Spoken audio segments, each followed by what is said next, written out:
खुलुमबाय। गोजोन फुंबिलिनि गासैबो बड'लेण्ड बुब्लिनि अनसायगिरिफोरखौ बरायग्रोबाय। दिनै 14 मार्च शुक्रबारनि फानजामुथिखौ फरायथिनो लादों आं उदांस्रि मुसाहारिया। फानजामुथिनि गिबियाव दं मेष राशि। जानाय लोंनायाव सांग्रां जाना सोलिनांगोन। देहायाव बेराम आजार सोमजिनो हागौ। बृष राशि। नखरनि खामानियाव नांथाबना थानो गोनां जागोन। देहाखौ जोबोरैनो खस्थ' मोनगोन। मिथुन राशि। सोरजोंबा सुथुर जालायनानै थानाय दंब्ला गोरोबज्लायफिननो हागोन। रंजा खुसिनि सान जागोन। कर्क राशि। नोंथांनि मावनो लानाय खामानियाव हेंथा सोमजिगोन। गोसोखौ गाज्रि मोनबाय थागोन। सिंह राशि। जेबो मावनो दांनो गोसो जानाय नङा। दाबसे जायगायावनो दलरै थानो लुबैगोन। कन्या राशि। हरखाब गावनि आंगोजों नागारना थांजानो हागौ। गोसोआ दुखुजों खामग्लिखांगोन। तुला राशि। सोरजोंबा गोदान रादाय खानो हागोन। नखराव बयनिबो रंजानाय फैगोन। वृश्चिक राशि। नोंथांनि फिसाया गोरोन्थि हाबा मावफ्लांनो हागौ। फिसानि थाखाय जिंगासिनांगोन। धनु राशि। साननाय बादि मोनसेबो जाफुंनाय नङा। असान्थिजोंनो साना बारलांगोन। मकर राशि। गिदिर जेंनायाव गोग्लैनांनो हागौ। नोंथाङा गोबां दुखु दाहा सहायनांगोन।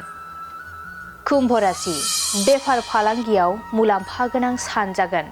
धोन दौलत आरजिना लानो हागोन। मीन राशि। गोजौ थाखोनि खामानि मावनो खाबु मोनगोन। समाजाव नोंथांनि मान सन्माना बांगोन।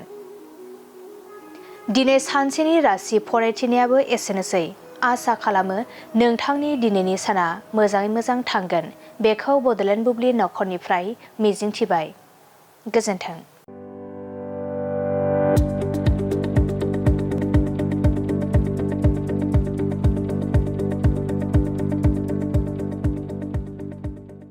गोजोनथाव खौरां। माय सथा स्कुल एबा आंनि फिसा फरायसालिया लानानै फैदों मोनसे गोजोनथाव खौरां।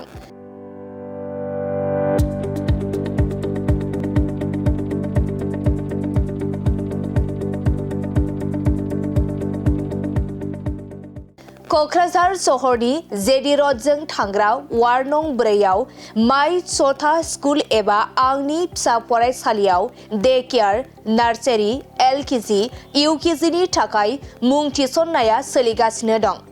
बे माय सथा स्कुल एबा आंनि फिसा फरायसालियाव फरायसा फरायसुलिफोरनि थाखाय गोबां सुबिदाफोरबो दं।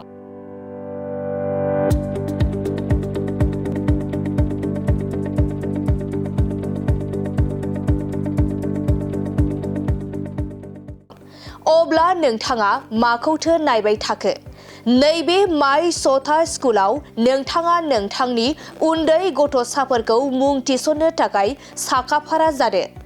माय सथा स्कुल एबा आंनि फिसा फरायसालियाव नोंथाङा थोंजोङै खौरां लानो थाखाय 8099887781 नङाब्ला 9531281982 बे मबाइल नाम्बारनि गेजेरजों खौरां लाहरनो हागोन।